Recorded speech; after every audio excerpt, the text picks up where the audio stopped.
బాబా అన్నాడు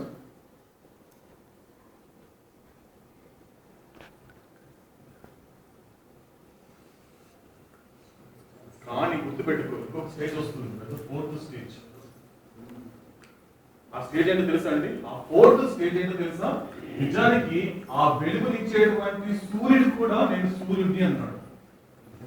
అప్పుడు బాబా చెప్పడం జరిగిందండి, నేను ఆధ్యాత్మిక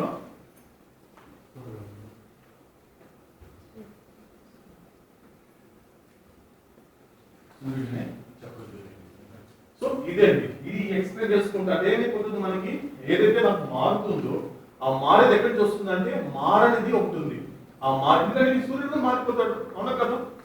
సూర్యుడు మాత్రం లేదు. ఇప్పుడు ఫర్ ఎగ్జాంపుల్ మనకు పక్కన కూడా కనిపిస్తున్నాడు, మనకి ఇంకొక టైంలో కనిపించడం లేదు, ఎందుకంటే అప్పుడు మారిపోతూ ఉన్నాడు. కానీ మారుతుందంటే దాని వెనక మారంది ఉంది కాబట్టి అది మారుతూ ఉంది. ఇదండి మనకి ఈ సత్యం తెలుసుకునేటువంటి ప్రాసెస్ అంటే ఇది.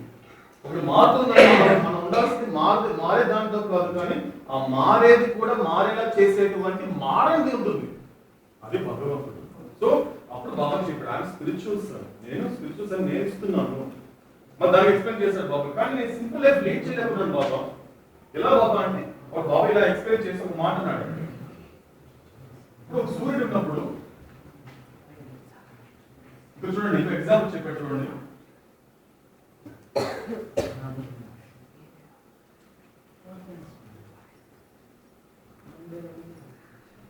ఇక్కడేమర్థమవుతుంది మీకు? సూర్యుడు ఉన్నాడు, ఇక్కడ మనిషి ఉన్నాడు, ఇంకేమనిపిస్తుంది? ఇదేంటి?